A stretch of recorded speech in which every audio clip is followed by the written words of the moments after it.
नमस्कार। YouTube के इस चैनल पे आप सबका स्वागत है और आपसे निवेदन है कि चैनल को सब्सक्राइब करें ताकि वीडियो आप तक पहुंचता रहे। आज हम लोग आए हैं नालंदा लोकसभा क्षेत्र। नालंदा लोकसभा क्षेत्र जिसे नीतीश कुमार का गढ़ कहा जाता है, जिसको अभेद किला माना जाता है नीतीश कुमार के लिए। ये एक ऐसा लोकसभा क्षेत्र है जहां पे नीतीश कुमार आंख मूंद कर विश्वास करते हैं कि ये किला उनका कोई ढा नहीं सकता है। तो आज हम लोग बात करेंगे नालंदा लोकसभा क्षेत्र की। आपको ये भी पता है नालंदा का एक अपना महत्व है, ऐतिहासिक महत्व है। नालंदा विश्वविद्यालय जो विश्व में प्रसिद्ध है अपने शिक्षण कार्यों के लिए, यहाँ विदेशों से भी लोग शिक्षण कार्य के लिए आए हैं। तो इस लोकसभा क्षेत्र की बात कर लेते हैं। तो सबसे पहले ये जान लेते हैं कि 2024 का जो चुनाव है, इस चुनाव में एक तरफ है एनडीए की तरफ से नीतीश कुमार की पार्टी की तरफ से जदयू के उम्मीदवार कौशलेंद्र कुमार, जो लगातार 3 बार यहां से चुनाव जीत चुके हैं और चौथी पारी के लिए मैदान में है। वहीं दूसरी तरफ महागठबंधन की तरफ से ये सीट मिला है भाकपा माले को और उम्मीदवार बनाया गया है संदीप सौरभ पालीगंज से विधायक हैं फिलहाल, और वो यहाँ से ताल ठोक रहे हैं। तो 2024 का जो मुकाबला है नालंदा लोकसभा क्षेत्र में, वो कई मायनों में इस बार अलग है। समझिए इस बात को क्यों अलग है। सबसे पहला बात है कि इस बार मोदी लहर नहीं है, तो एक फैक्टर मोदी लहर का है जो कि इस बार जमीन पे नहीं देखा जा रहा है। दूसरी ओर नीतीश कुमार राजनीतिक रूप से अब उतने ताकतवर नहीं रहे जितने उनको पहले कहा जाता था, लेकिन नालंदा में उनकी पकड़ है, उनकी स्वजातीय वोटरों पर उनकी पकड़ अभी भी कायम है। लेकिन यहाँ एक और फैक्टर ये भी है कि उनके अपने करीबी आरसीपी सिंह, जो नीतीश कुमार से अदावत करके अलग है, हालांकि वो उनका चर्चा था कि बीजेपी यहाँ उनको उम्मीदवार बना सकती है अगर जदयू एनडीए गठबंधन में ना होती तो। खैर वो बात हटा दीजिए, अभी फिलहाल सिनारियो ये है कि नीतीश कुमार की पकड़ अपने जाति में कितना है ये देखना होगा। और इस बार महागठबंधन भी एकजुट है और ये सीट मिला है भाकपा माले को, जिनका एक अच्छा पकड़ माना जाता है इस चुनाव में।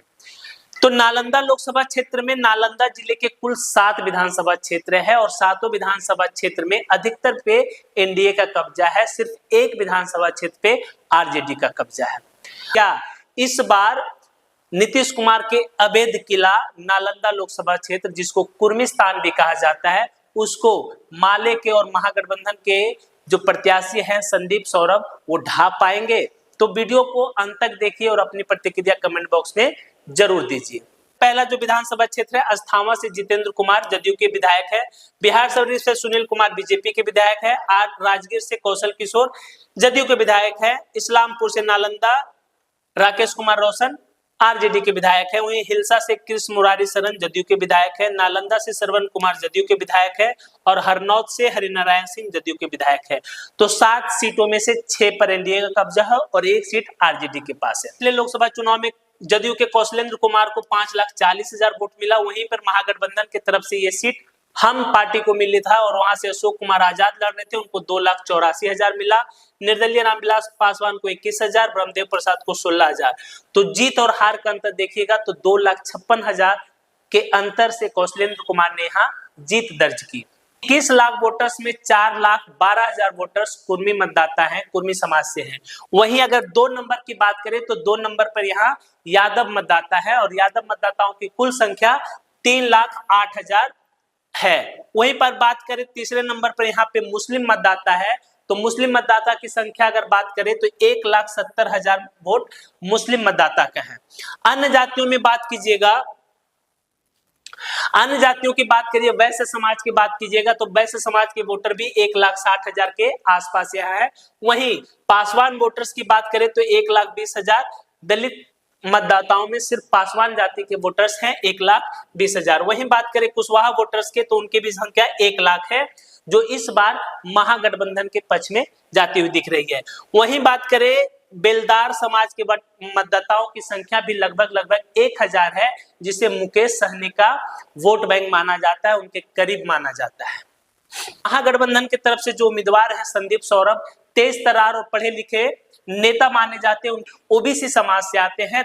कौशलेंद्र कुमार के तो 3 बार से वो जीते हुए हैं, उनके खिलाफ एंटी इनकम्बेंसी का भी एक मामला बनता है, जो कि इस बार मतदाताओं में थोड़ी नाराजगी देखी जा रही है। तो इस बार का जो मुकाबला होगा वो बड़ा दिलचस्प होने वाला है। कई मायनों में दिलचस्प इस भी है क्योंकि एनडीए गठबंधन की तरफ से जो समीकरण बनता था, यहाँ पर कुर्मी मतदाता सबसे अधिक है, लेकिन उसके साथ ही साथ आप ये भी देखिएगा कि इस बार महागठबंधन इंटैक्ट है। और अगर जातीय समीकरण की बात करिएगा तो इस बार महागठबंधन के वोटरों की संख्या एनडीए के वोटरों की संख्या से अधिक प्रतीत होता है, क्योंकि एक तरफ 4,10,000 अगर कुर्मी है, साथ में वैश्य मतदाता को जोड़ दीजिएगा तो 5,70,000 हो जाता है। उसी के साथ साथ सवर्ण जातियों के अन्य मतदाताओं की संख्या जोड़ लीजिएगा तो ये लगभग बीजेपी का वोट बैंक जो होता है वो 8 लाख के आसपास हो जाता है। लेकिन महागठबंधन भी इससे पीछे नहीं है, 3,70,000 यादव वोटर्स है, 1,70,000 अगर मुस्लिम मतदाता को उसमें आप ऐड कर लीजिएगा तो ये 6,40,000 हो जाता है। वहीं कुशवाहा मतदाता 1,07,40,000, निषाद वोटर जिसमें बेलदार वोटर्स है, अगर वो मुकेश